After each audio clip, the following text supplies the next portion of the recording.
que nós temos, na verdade, que verificar o seguinte: em relação à Guerra Fria, em relação à Guerra Fria, nós temos que observar que o mundo foi polarizado também. Um lado capitalista e um lado socialista. Como é que isso aconteceu? Eu acho que esse assunto vai ser, digamos, assim, importante nessas questões de vestibulares. Eu estou achando que vai aparecer alguma coisa sobre isso. Por isso que eu vou explicar bem detalhadamente para vocês. O que nós estamos vendo naquela época, no final da Segunda Guerra Mundial? Então, olha só. Não sei se todo mundo já fez o printzinho. Nós estamos no ano de 1945, quando terminou a Segunda Guerra Mundial. E até 1991, quando chega o fim à União Soviética. É então a Guerra Fria. O que vai acontecer? Então, para a gente entender isso, eu vou fazer um histórico da situação do mundo pós-guerra. Quero deixar bem claro para vocês o seguinte: como é que estava a Europa? Destruída.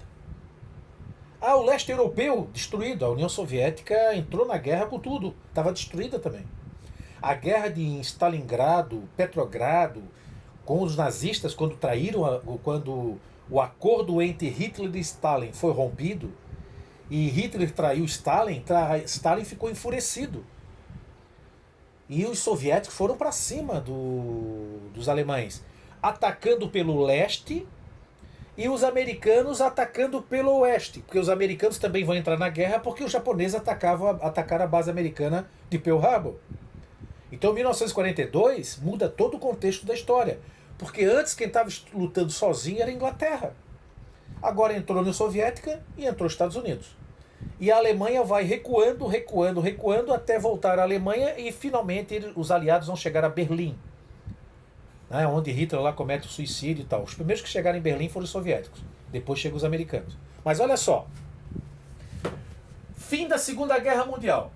Duas nações em destaque: Estados Unidos da América, União Soviética. Lutaram do mesmo lado. Eram aliados, né? Aliados contra o grupo do Eixo, contra o nazifascismo. Até aí, situação normal, nada de atrito entre os americanos e os soviéticos. Mas o que vai acontecer? Eles se destacaram, né? Eles tornaram-se importantíssimos no pós-Segunda Guerra Mundial. Em 1945, os Estados Unidos lançou a bomba atômica em Hiroshima e Nagasaki. Já tinha esse armamento, né? Já estavam desenvolvendo a tecnologia atômica.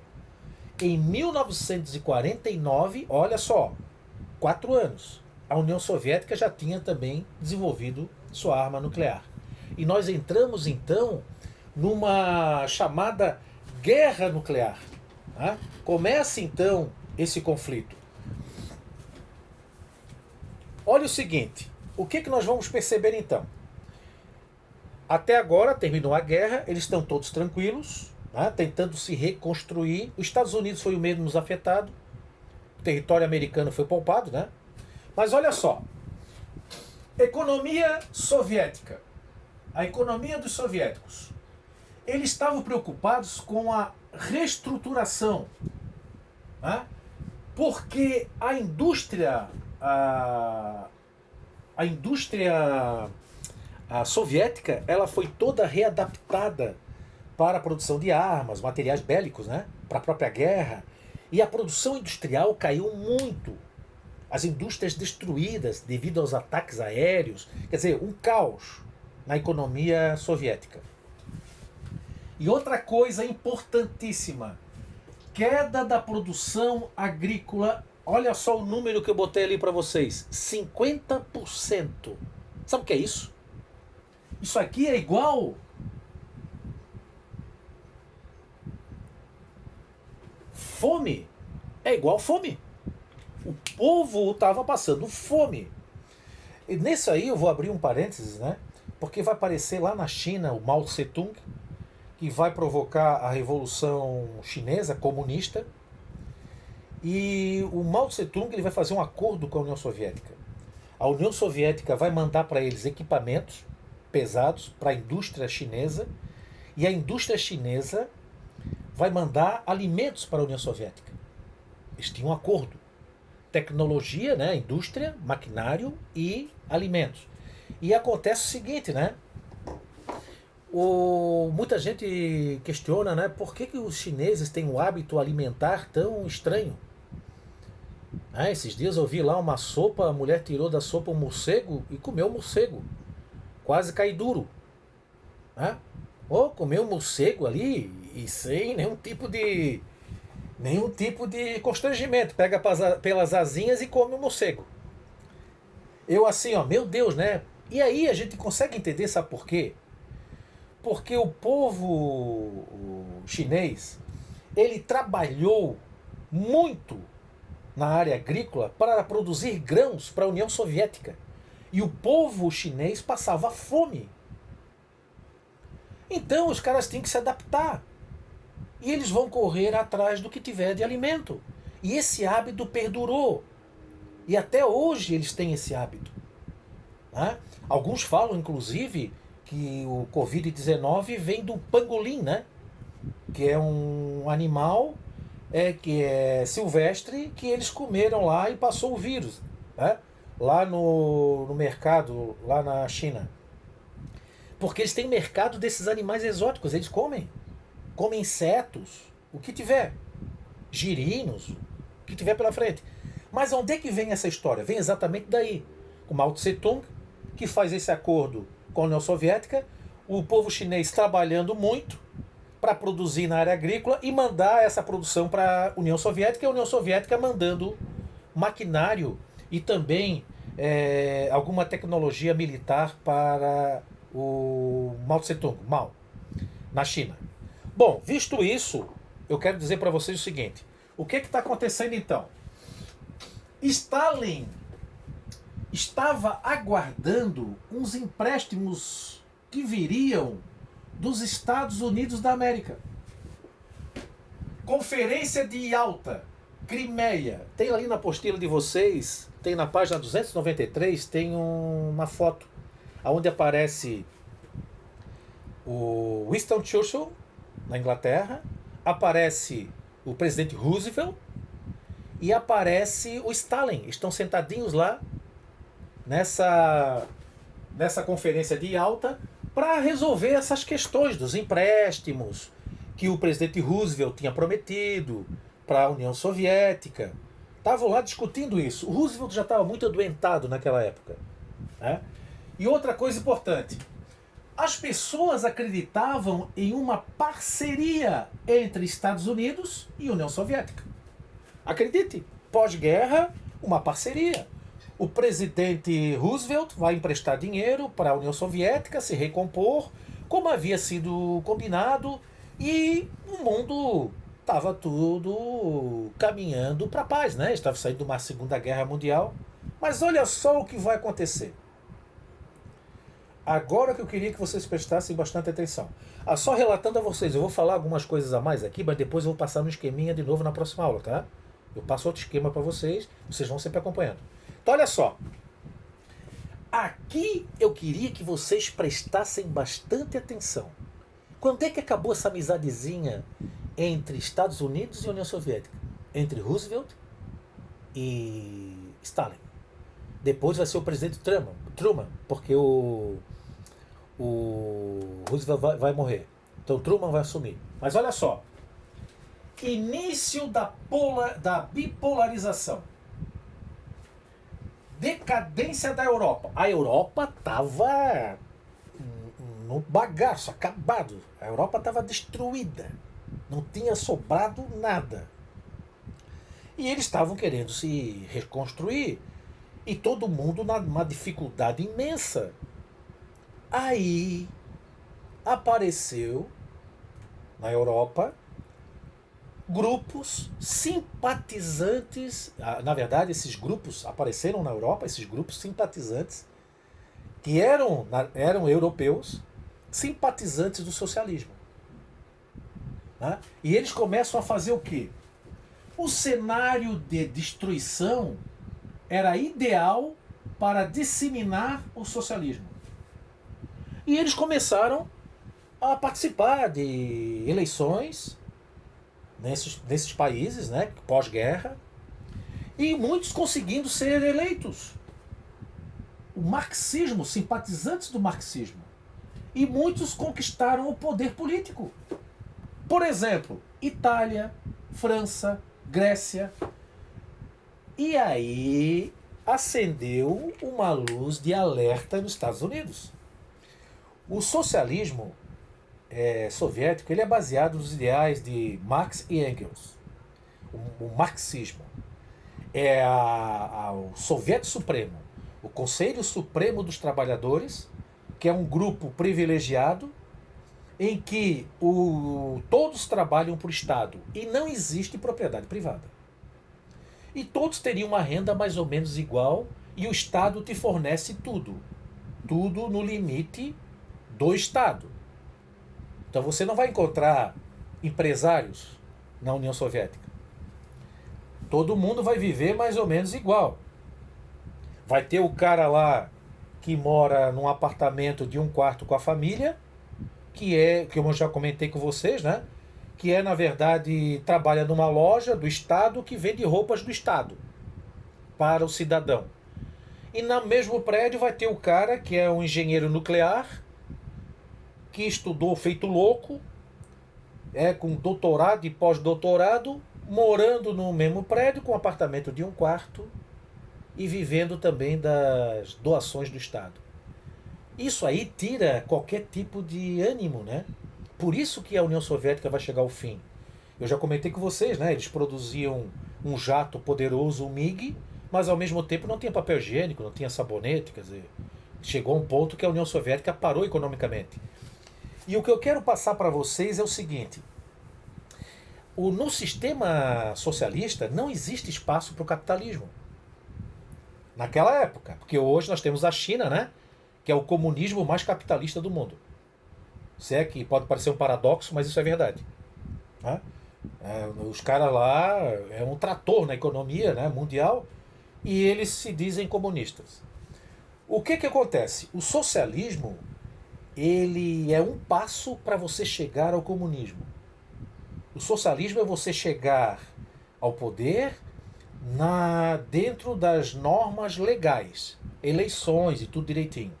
Mas o grande objetivo é implantar o comunismo, que é a ditadura do proletariado, da classe proletária. Esse é o grande objetivo final.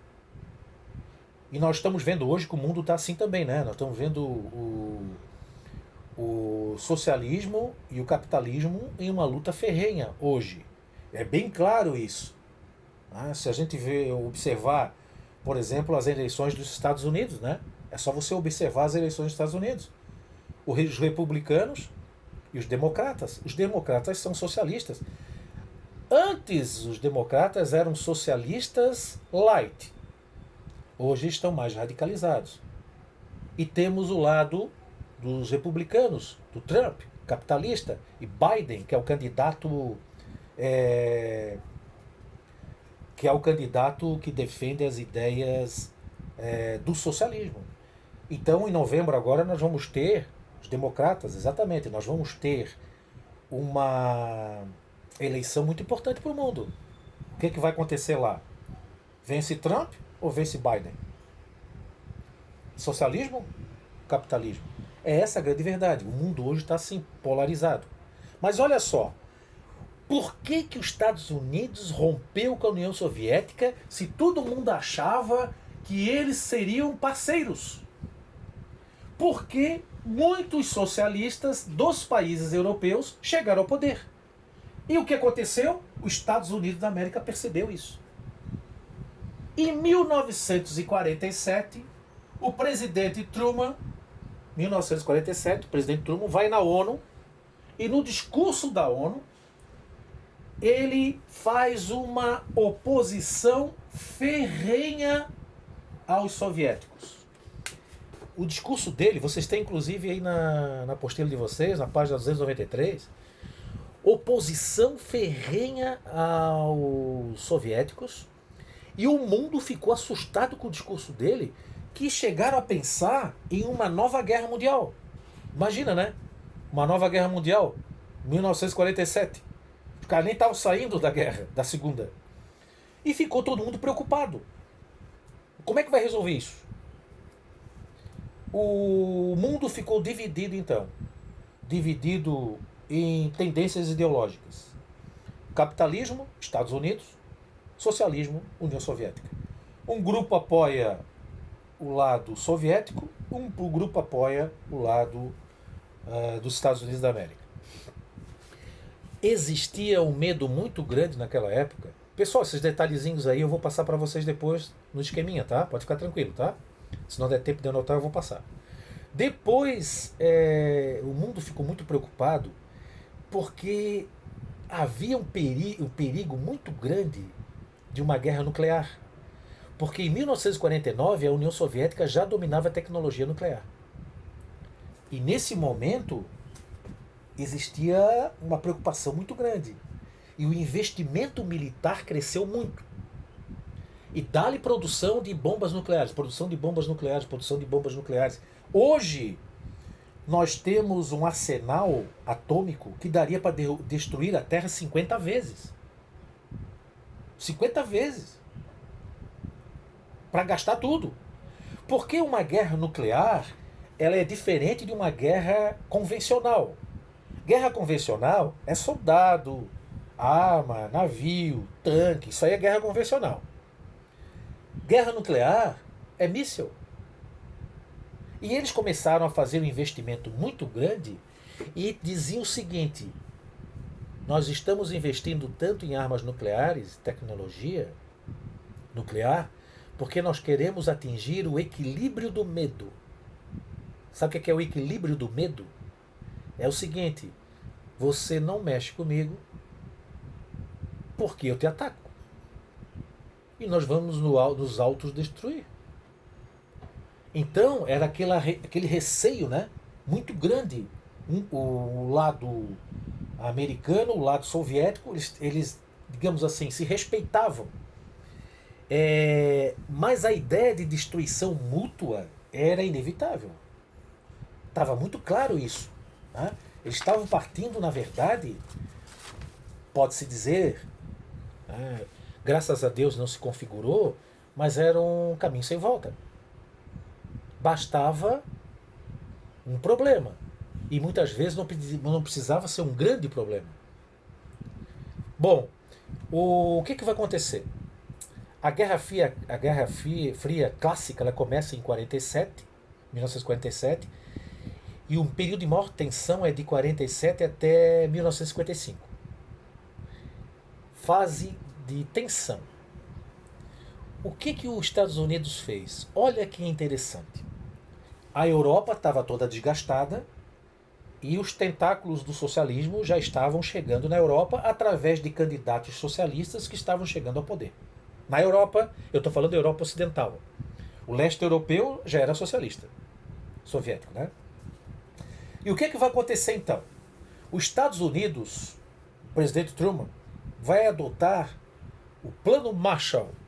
Vocês já ouviram falar? Plano Marshall? Ah, professor, é um ataque aéreo, um ataque nuclear, nada disso. O Plano Marshall foi uma estratégia do secretário dos Estados Unidos, George Marshall, e o plano dele é o seguinte: como é que nós vamos evitar a expansão do socialismo na Europa Ocidental? Né? Por exemplo, no Japão, lá com a China, né? Como é que vai evitar a expansão do socialismo? Uma guerra seria algo muito destruidor, não teríamos uma situação clara. E o plano Marshall foi o seguinte: a Europa, ela estava em decadência, estavam acabados, a Europa estava destruída. O que ele fez no plano Marshall? Eles seguiram o pensamento do presidente Roosevelt, o New Deal, né, o novo acordo do Roosevelt, lá nos anos 30 do século XX. E ele chama então o presidente Truman chama de Fair Deal, acordo justo.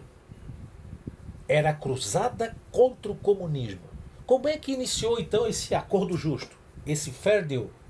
É o seguinte: Plano Marshall.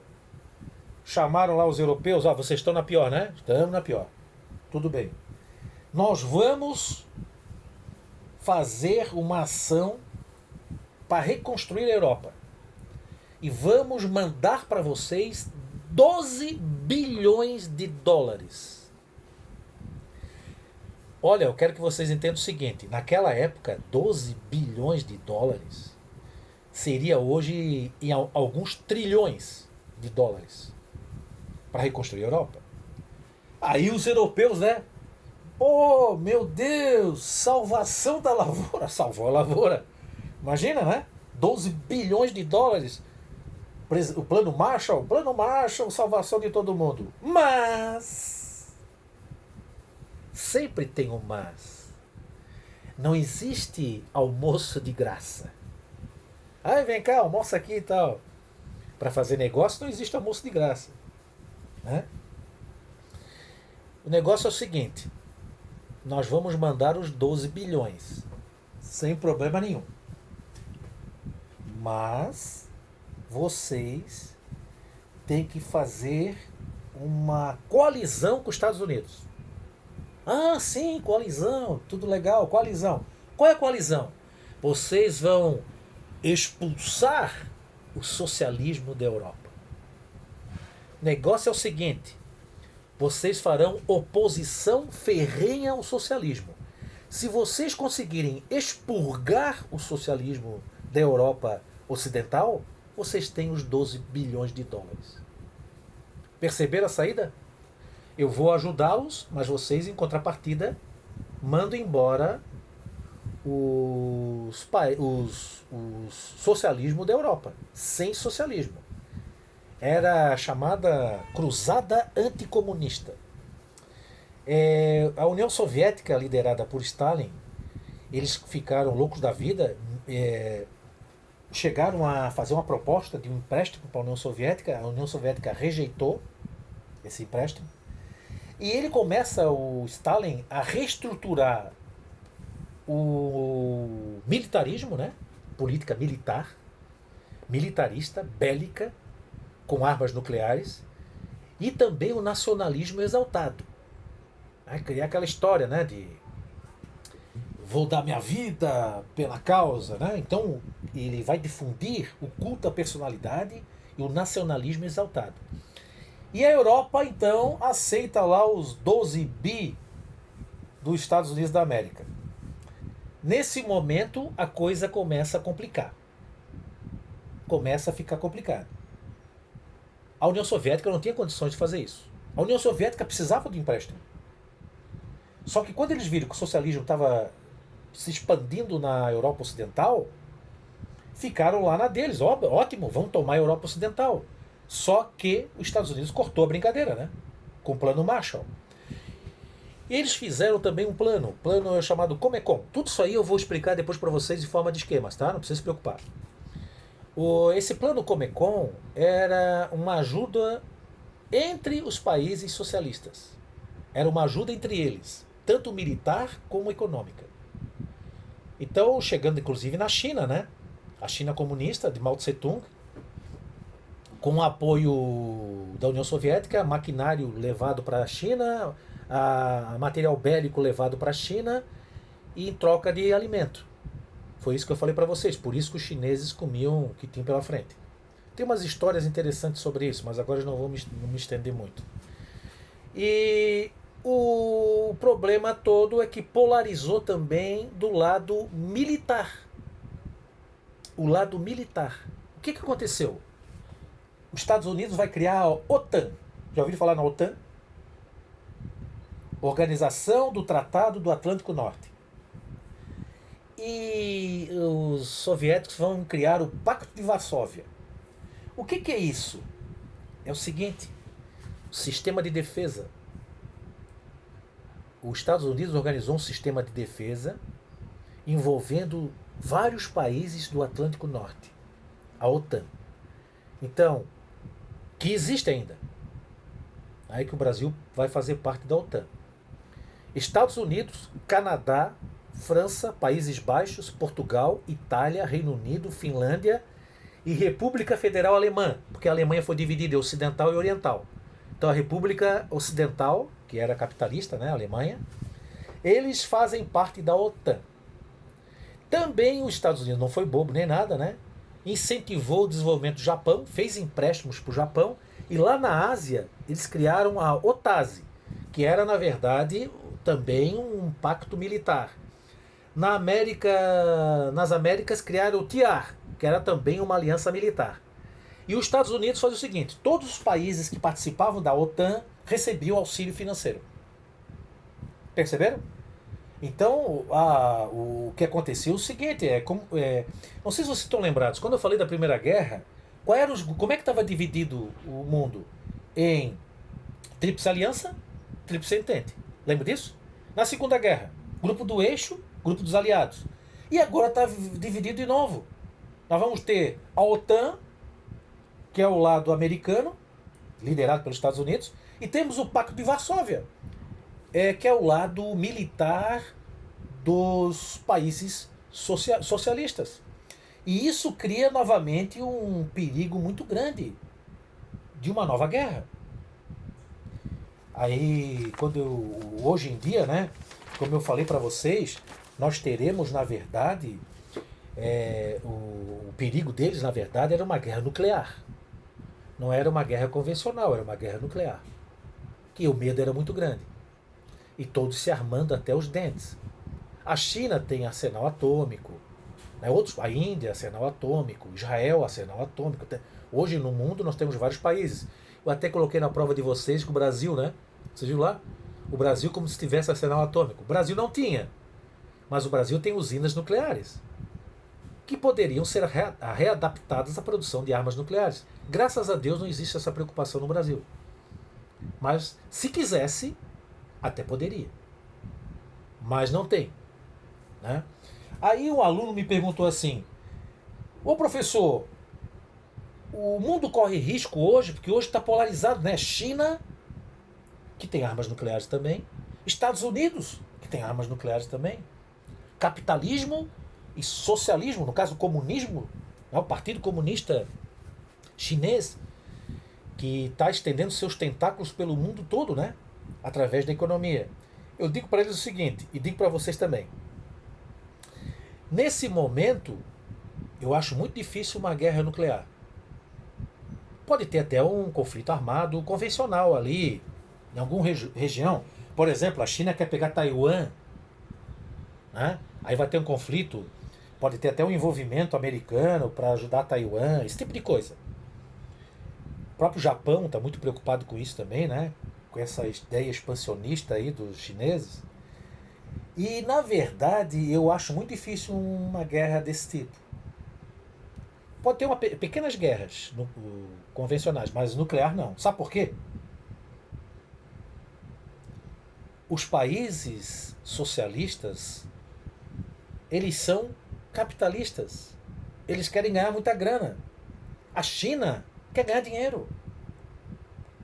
Os Estados Unidos quer ganhar dinheiro. Se tiver uma guerra nuclear, o mundo acaba. Vão ganhar dinheiro aonde? No espaço sideral. Né? Então, na verdade, eu acho muito difícil, porque a China é comunista, como eu já falei, o país comunista mais capitalista que eu conheço. Então, há um interesse econômico. E pode ter uma rixa muito grande por disputa de mercado. Aí tem, pode ter, não, tem, né? Uma rixa muito grande. Mas em torno assim de uma guerra ideológica, ou o comunismo chinês contra o cara, isso aí eu acho que não existe mais, porque o comunismo chinês é para inglês ver também. Eu não acredito que exista essa possibilidade. A União Soviética vai estruturar seus exércitos com as armas nucleares, inclusive tentando estender também para Cuba. Cuba, com a Revolução Cubana, tornou-se comunista, né? Socialista. E houve até uma tentativa de mandar mísseis para Cuba, só que os Estados Unidos não permitiu, né? Teve uma confusão danada e a União Soviética voltou atrás. Isso a gente pode até conversar em um outro momento. Eles tentaram botar mísseis nucleares em Cuba. Imagina, né? Cuba ali pertinho de Miami. Imagina botar míssil nuclear ali. Já pensou se os Estados Unidos ia cometer esse deslize de deixar colocar, né? Ficaria todo mundo vulnerável. Bom, a Comecon lá, que era, digamos assim, contra uma situação de resposta ao Plano Marshall, era muito pobrezinha, na verdade. Porque os países socialistas estavam numa pior por causa da Segunda Guerra. E era a integração entre o leste europeu, um ajuda o outro. Por exemplo, os países que compõem o leste europeu, eles vão botar lá Hungria, Tchecoslováquia, Romênia, Albânia, Bulgária, Alemanha Oriental, né? Que a Alemanha foi dividida. Cuba, Mongólia, Vietnã, essas regiões que aderiram ao Comecon, que eram países comunistas.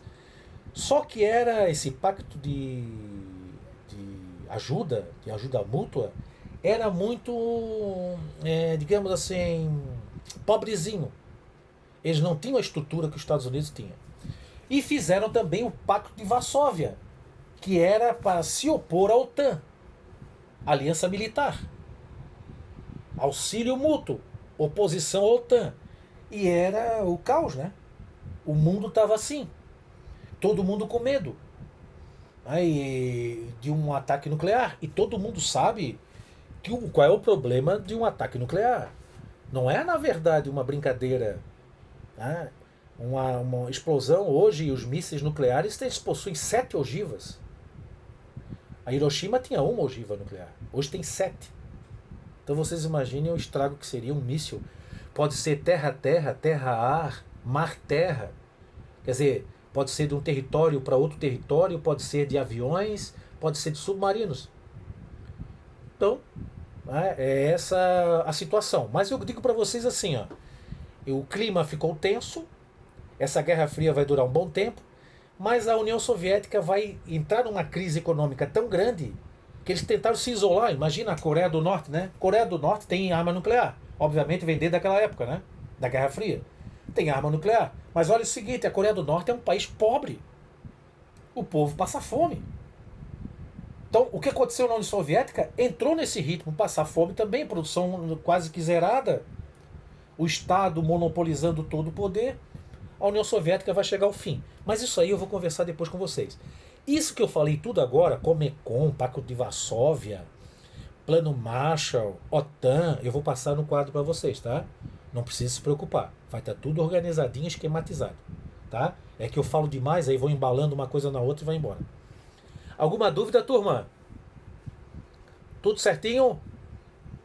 Tudo ok? Tudo certo? Beijão pra vocês. Vocês perceberam? Eu tô usando a camisa, eu prometi pra vocês, né? Eu tô usando a camisa de vocês, ó. Toda sexta-feira eu boto a camisa, tá? Um beijão pra vocês, um abração. Obrigado. Tchau, tchau, queridos. Obrigado pela homenagem, tá? Beijão pra todo mundo. Tchau, turma. Até a próxima aí. Beijão. Essa foi mais uma aula para os meus alunos que vão prestar o vestibular sobre a Guerra Fria. E eu vou dividi-la em algumas etapas, que eu acho muito interessante, né? Porque, na verdade, o mundo hoje está polarizado. E acredito que seja um assunto interessante nos vestibulares. Tá ok? Abraçando o Marcão. Até a próxima. Fui!